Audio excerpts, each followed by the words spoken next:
தெரிவித்துக் கொள்கின்றோம். சூலூர் பகுதியில் ஐயம்பாளையத்தில் உங்களை சந்தித்துக் கொண்டிருக்கின்றோம். நண்பர்களே, நாளை நம்முடைய பிரச்சாரம் முடிவுக்கு வர இருக்கிறது. தமிழகம் முழுவதுமே உற்சாகமாக நம்முடைய தேசிய ஜனநாயக கூட்டணியுடைய தலைவர்கள், தொண்டர்கள் எல்லாம் ஒரு பெரிய உற்சாகத்தோடு மக்களை சந்தித்துக் கொண்டிருக்கிறார். ஒரு பெரிய மாற்றத்திற்கு தமிழகம் தயாராகி கொண்டிருக்கிறது என்பது வெட்ட வெளிச்சமாக நமக்கு தெரிகிறது. அதனால் நாளை பிரச்சாரம் முடிந்த பிறகு சைலன்ஸ் பீரியட் ஒரு 48 மணி நேரம் முழுமையாக இருக்கு. மக்கள் 19ஆம் தேதி காலையிலிருந்து வாக்களிக்க செல்வார்கள். நானும் கூட நாளைக்கு மேலே பிரஸ்ஸை பார்க்க முடியாது, 5 மணிக்கு மேலே. இன்னைக்கு நண்பர்களை சந்தித்துக் கொண்டிருக்கின்றோம். ஒரே ஒரு வேண்டுகோள், எல்லா நம்முடைய அன்பு சொந்தங்களும் கூட வாக்களிக்க வேண்டும். அது ரொம்ப ரொம்ப முக்கியம். இன்னைக்கு வரும்போது கூட பார்த்தீங்கன்னா ஒரு ஊரில் கருப்பு கொடி கட்டியிருந்தாங்க. இந்த மாதிரி நாங்கள் என்ன ஊருங்கன்னா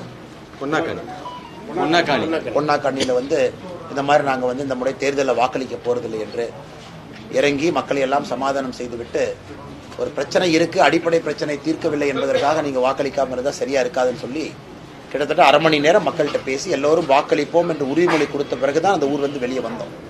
அதனால் தமிழகத்தில் எல்லா அன்பு சகோதர சகோதரிகளுக்கு எங்களுடைய வேண்டுகோள், நீங்க வாக்களிக்கணும், ஓட்டு போடணும், ஓட்டு போடாமல் இருக்காதீங்க.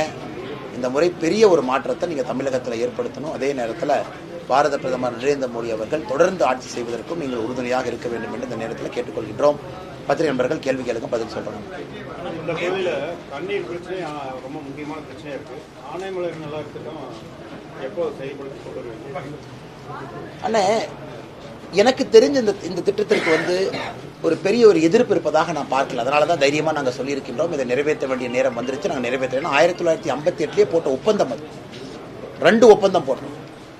நம்ம அந்த ஒப்பந்தத்திற்கு பிறகு கேரள அரசு அவங்க சைட் ஆஃப் ஒப்பந்தத்தை நிறைவேற்றி அதை தண்ணியை மக்கள் பயன்படுத்த ஆரம்பிச்சிட்டாங்க. நாம 1958 போட்டோம், பயன்படுத்தி இருக்கணும். இத்தனை காலமாக பயன்படுத்தலை. அதனால் எங்களை பொறுத்தவரை ஜூன் 4க்கு பிறகு மோடி ஐயாவை சந்தித்து, ஏன்னா இது பிக் ப்ராஜெக்ட் இன்வெஸ்ட்மெண்ட், இது கிட்டத்தட்ட டிராஃப்ட் ப்ராஜெக்ட் காஸ்டே 10,000 கோடி ரூபாய் நோக்கி செல்லும். அதனால் இது பாரத பிரதமரோடு சந்தித்து இந்த பகுதியினுடைய நீலகிரி ஐயா முருகன் அவங்க இருக்கிறாங்க, திருப்பூர் முருகானந்தன் இருக்கிறாங்க, எல்லோரையும் அழைத்து சென்று அமர்ந்து இதற்காக முதல் அப்ரூவல் வாங்கணும், திரும்ப உயிர்ப்பிக்கணும். அதனால தான் 500 நாட்கள் கேட்டிருக்கின்றோம். 100 வாக்குறுதி 500 நாட்கள் என்று இதை உறுதியாக செயல்படுத்தி ஆகணும்னா. இல்லாட்டி நீங்கள் பார்க்குறீங்க, நிறைய பேர் இன்னைக்கு பார்த்தீங்கன்னா ஏசி ரூமில் உட்காந்து இது பண்ண முடியாது அப்படி இப்படின்னு பேசுகிறாங்க. சூலூரில் கிராம பகுதிக்கு யார் என் கூட பல இடத்துல வந்தீங்கன்னா கூட உங்களுக்கு தெரியும், இன்னும் 5 ஆண்டுகளில் மக்கள் இந்த கிராமத்தில் வாழ முடியாது. காரணம், ஏரி குளக்கூட்டம் எல்லாம் ஃபுல்லாக வத்தி போய் கிடக்குது. இந்த ஆனமலை நல்லாறு தான் இதற்கு ஒரு தீர்வு. தண்ணியை கொண்டு 8 TMC தண்ணியை கொண்டு வரணும், குளத்தையெல்லாம் நப்பணும். நிலத்தடி நீர் இன்னைக்கு 1000 அடியில் இருக்குது. குறிப்பாக இந்த பகுதியெல்லாம் பாருங்கள், ரொம்ப வறட்சியில் இருக்குது. சீமக்கருவேலா மரம் அதிகமாக இருக்குது. காலையிலிருந்து பார்த்து கொண்டு வருகின்றோம். அதனால் 500 நாட்கள் கேட்டிருக்கின்றோம், 100 வாக்குறுதி சொல்லியிருக்கின்றோம், நிறைவேற்றி காட்டுகின்றோம். ராகுல் காந்தி இங்க வந்தப்போ அந்த சாலை தடுப்புல ஜம்ப் பண்ணி போய் ஸ்வீட் வாங்கினாரு. ஒரு சாலை விதிகளை பின்பற்ற அது clear traffic violation. It's clear traffic violation. அண்ணாமலைனா இன்னைக்கு கோயம்புத்தூர் காவல்துறையும் திமுகவும் கிளம்பி வருவாங்க. அண்ணாமலை வடை சாப்பிட்டானா, இப்படி சாப்பிட்டானா, லைட்டு போட்டிருக்கானா. ராகுல் காந்தி அவர்கள் செஞ்சது கிளியர் டிராஃபிக் வயலேஷன். அது யாருமே ஒரு சாதாரண மனிதன் அது ரூல்ஸை பின்பற்றணும்னு நினைக்கிறோம். அதுக்கு தான் ஜீப்ரா கிராசிங் போட்டிருக்கோம். அங்கே போய் வரணும். இவ்வளவு பாதுகாப்பு அடுக்கில் இருக்கக்கூடிய ஒரு மனிதர், ஒரு மூத்த அரசியல் தலைவர் திரு ராகுல் காந்தி அவர்கள் இப்படி ஏறி குதிச்சு போனாருன்னா அது என்ன மெசேஜ் கொடுக்குது, இளைஞர்களுக்கு என்ன கொடுக்குது? ஒரு பக்கம் இளைஞர்களை வீலிங் பண்ணாதீங்க, ஹெல்மெட் போடுங்க, ரேஷாக ஓட்டாதீங்க, நெக்லிஜென்ட்டாக ஓட்டாதீங்கன்னு சொல்கிறோம். இன்னொரு பக்கம் கிளியராக ஒரு டிராஃபிக் ரூலை வயலேட் பண்ணி ஒரு பேரிகேடை ஜம்ப் அடித்து போயிருக்கும் பொழுது அதை ஸ்டாலின் அவங்க கொண்டாடிட்டு இருக்காங்க. இதே அண்ணாமலைக்கு ஒரு நியாயம், ராகுல் காந்திக்கு ஒரு நியாயமா கோயம்புத்தூர் மாநகரத்தில் இது மக்கள் கேட்குறாங்க. அதனால் நிச்சயமாக அவருக்கு எந்த விதமான சட்ட நடவடிக்கை எடுக்கணுமோ அதை காவல்துறை எடுக்கணும். பனிஷ்மெண்ட்டு, ஃபைனு அந்த மாதிரி தாங்க. பட் இருந்தாலும் பெரியவரோ சிறியவரோ ஒரு சட்டத்தை நிலைநாட்டும் பொழுது மட்டும்தான் எல்லோருக்கும் சட்டத்தின் மீது மரியாதை வரும். ராகுல் காந்தி வந்துட்டு போனதுக்கு அப்புறம் பாஜக பெரிய பயம் வந்துட்டதா ஸ்டாலினுக்கு தான் பயம் வந்திருக்கணும், எங்களுக்கு பயம் வரல. அவருக்கு பயம், நமக்கு எனக்கு பயம் வரல. இதே ராகுல் காந்தி அவர்கள் வயநாட்டுக்கு போனாங்கன்னா கம்யூனிஸ்ட் கட்சி எதிர்த்து நிற்கிறாங்க, அங்கே பிஜேபி நிற்குது. இதே ராகுல் காந்தி அவங்க பார்டரை தாண்டி இந்த பக்கம் வந்தால் கம்யூனிஸ்ட் கட்சியை நண்பருங்கிறாங்க. இதான் இந்தி கூட்டணியினுடைய நிலை. இன்னைக்கு பாருங்க, மு.க. ஸ்டாலின் அவரு மேல நம்பிக்கை இல்லாம ராகுல் காந்தி கூட்டிட்டு வர்றாரு. இப்படிதான் நான் பாக்குறேன். மு.க. ஸ்டாலின் அவர்களுக்கு அவரு மேல நம்பிக்கை இல்லை. சரி, கம்யூனிஸ்ட் கட்சி வேண்டானாங்க, அண்ணாமலையை தோற்கடிக்கணும், தேசிய ஜனநாயக கூட்டணியை தோற்கடிக்கணும், நாங்களே நிற்கிறோம். திமுக வந்துச்சு. நின்ன பிறகு திமுகவுக்கு தெரியும் அவர்களாலே தோற்கடிக்க முடியாதுன்னு. ராகுல் காந்தி அவங்கள கூட்டு பார்த்தாங்கன்னா, நீங்க வாங்க, நாமெல்லாம் சேர்ந்து தோற்கடிக்கலாமான்னு. அதனால் திரும்ப திரும்ப சொல்லுகின்றோம், கோயம்புத்தூர் பாராளுமன்ற தொகுதியை பொறுத்தவரை மக்களுடைய அன்பு மோடியின் மீது இருக்கிறது. 60% வாக்கு பாரதிய ஜனதா கட்சிக்கு, தேசிய ஜனநாயக கூட்டணிக்கு கிடைக்கும். அதிமுக தலைவர்கள் பாத்தீங்க அப்படின்னு சொன்னா களத்திலேயே பிஜேபி இல்ல, பூத் ஏஜென்ட்டுக்கே ஆள் இல்ல, சோசியல் மீடியால தான் அரசியல் பண்ணிட்டு இருக்காங்கன்ற விமர்சனத்தை வச்சுக்கிட்டு இருக்காங்க. பட் இன்னொரு விமர்சனம் என்ன சொல்றாங்க அப்படின்னா பார்வையாளர்கள் இப்போ உங்களை மட்டுமே பர்டிகுலரா தாக்குறாங்க, பட் சென்ட்ரல்ல இருக்கக்கூடிய தலைவர்களையோ, அதாவது மோடியவோ அமித்ஷாவையோ தாக்கி பேசுறது இல்லை அப்படிங்கிறத சொல்றாங்க. இதை எப்படி பாக்குறீங்க? ஆனால் நான் இன்னைக்கு சொல்கிறேன்னே நீங்கள் குறித்து வச்சுக்கங்க. நான் எங்கேயும் போக போகிறதில்ல. ஜூன் 4 என்ன ஒரு 50 நாள் இருக்கிறேன். ஜூன் 4 ரிசல்ட்டை கோயம்புத்தூரில் பாருங்க.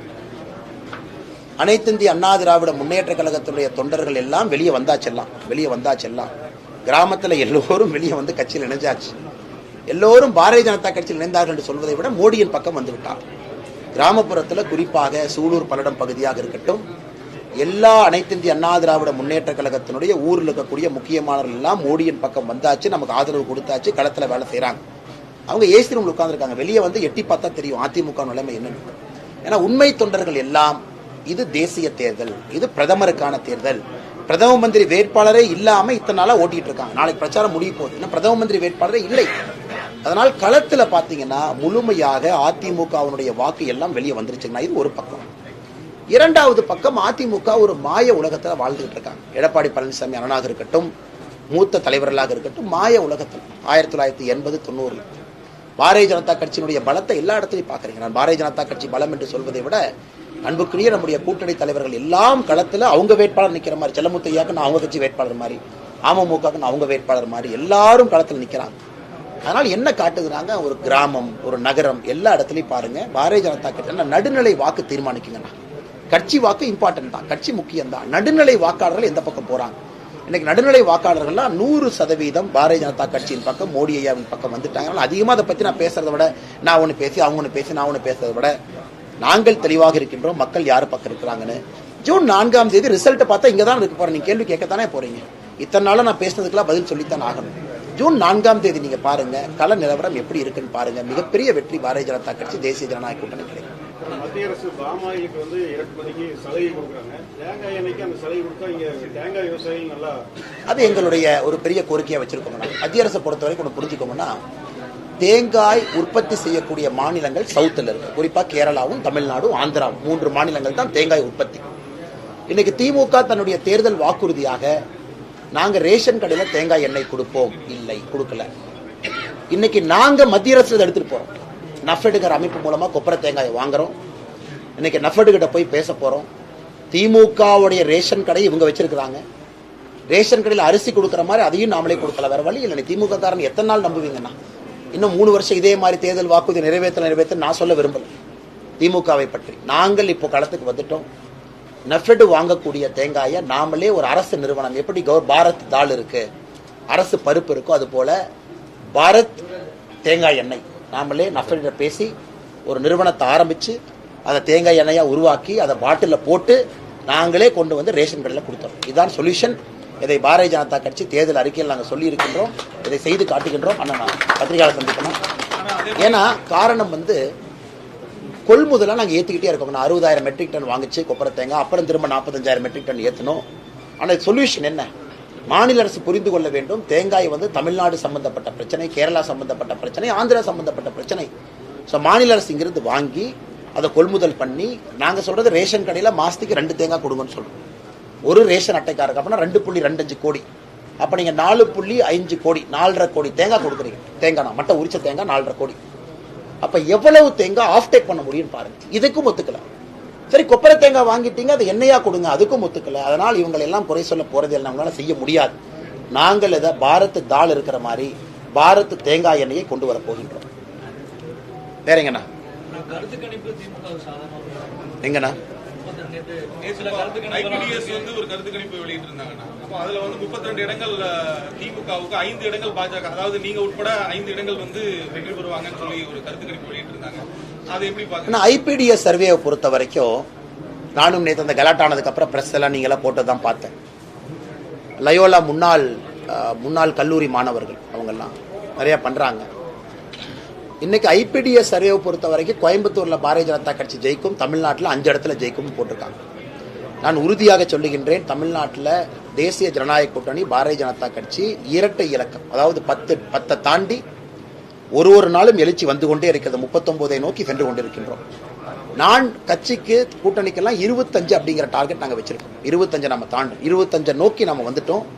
அதனால இன்னைக்கு கோயம்புத்தூர் எப்படி நம்பிக்கையாக அந்த கருத்து கணிப்பு சொல்றாங்களோ, தமிழ்நாடு முழுவதும் அதே நம்பிக்கை ஜூன் 4ஆம் தேதி ரிசல்ட் போது வரும். ஏன்னா சில இடத்துல க்ளோஸ் ஃபைட்டு, சில இடத்துல 3-way ஃபைட் இருக்கு, இல்லைன்னு நான் சொல்லல.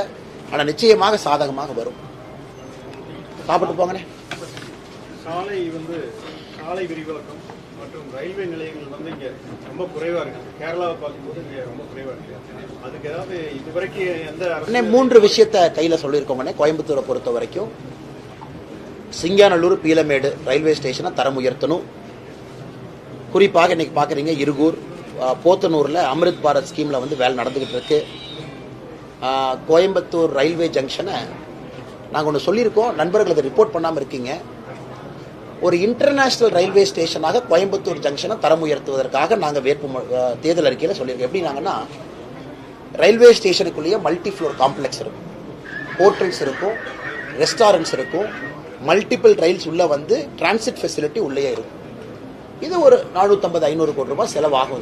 டெல்லியில் செஞ்சிருக்காங்க, இந்தியாவில் சில இடத்துல செஞ்சிருக்காங்க. அதை கோயம்புத்தூரில் தமிழ்நாட்டில் செய்து காட்ட வேண்டும் என்பது எங்களுடைய நோக்கம்.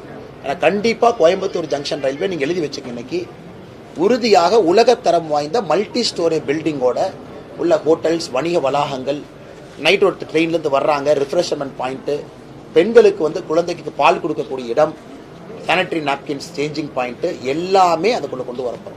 குழந்தைக்கு வந்து டயட்ரி கண்டிஷன்ஸோட உலகத்தரம் வாய்ந்த ஒரு ரெஸ்ட் எடுக்கலாம். ஒரு பெண்களுக்கு ஒரு சின்ன பிரச்சனை இருக்கு, அவங்க அங்கே போய் இருக்கலாம். அதான் ரயில்வே ஸ்டேஷனுடைய நோக்கம். அதை எல்லாத்தையும் உலகத்தரம் வாய்ந்த திட்டத்தோடு கோயம்புத்தூர் ஜங்ஷனை தரம் உயர்த்தணும். பீலமேடு, சிங்காநல்லூரை சர்க்குலர் ரயில்வேக்குள்ள கொண்டு வரணும். அதாவது நம்ம பார்த்தீங்கன்னா பிரிட்டிஷ்காரங்க நம்ம ரயில்வே ஜங்ஷன்ஸே சர்க்கிளா பண்ணியிருக்காங்க. இதையெல்லாம் கனெக்ட் பண்ணி ட்ரெயின் சிஸ்டத்தை கொண்டு வரணும். ஏன்னா கோயம்புத்தூர் ஜங்ஷனுக்கு ஒரு பக்கம் வந்து அதிகமான ஸ்ட்ரெஸ் இருக்கு, புதிய ரயில் அங்கிருந்து இணைக்க முடியல. அதனால் சிறப்பு கவனம், இன்னைக்கு எப்படி வாரணாசி ரயில்வே ஸ்டேஷனுக்கு ஒரு சிறப்பு கவனம் கொடுக்கப்பட்டிருக்கிறதோ, கோயம்புத்தூருக்கு நிச்சயமாக கொடுக்கும். அதே மாதிரி நான் இப்போ கோவையில வந்து நீங்க ஜெயிக்கிறதுக்காக திமுக டம்மி வேட்பாளர் நடத்திக்கிறதாகவும், அதே மாதிரி தூத்துக்குடியில கனிமொழி ஜெயிக்கிறதுக்காக பாஜக வந்து டம்மி வேட்பாளர் நடத்திக்கிறதாகவும் சீமான் சொல்லியிருக்காரு.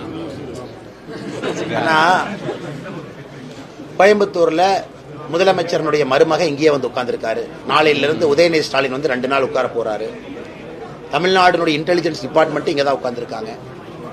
கணக்கு வழக்கு இல்லாத பண செலவு. சூலூர்ல போய் 1000 ரூபாய் கொடுத்தாங்களா? எவ்வளவு கொடுத்தாங்க? 500, சில ஊர்ல 1000 ரூபாய் கொடுத்தாச்சு. தண்ணி மாதிரி, தண்ணி இருக்கோ இல்லையோ பணம் தண்ணி மாதிரி போகுது. அதனால் திமுக நம்புறாங்க ஜெயிப்பாங்கன்னு பணம் பலத்தை வைத்து அதையெல்லாம் உடைச்சு நாங்கள் ஜெயிப்போம். தூத்துக்குடியை பொறுத்தவரை உங்களுக்கு தெரியும், தமிழ் மாநில காங்கிரஸ் கொடுத்திருக்கோம் கூட்டணிக்கு.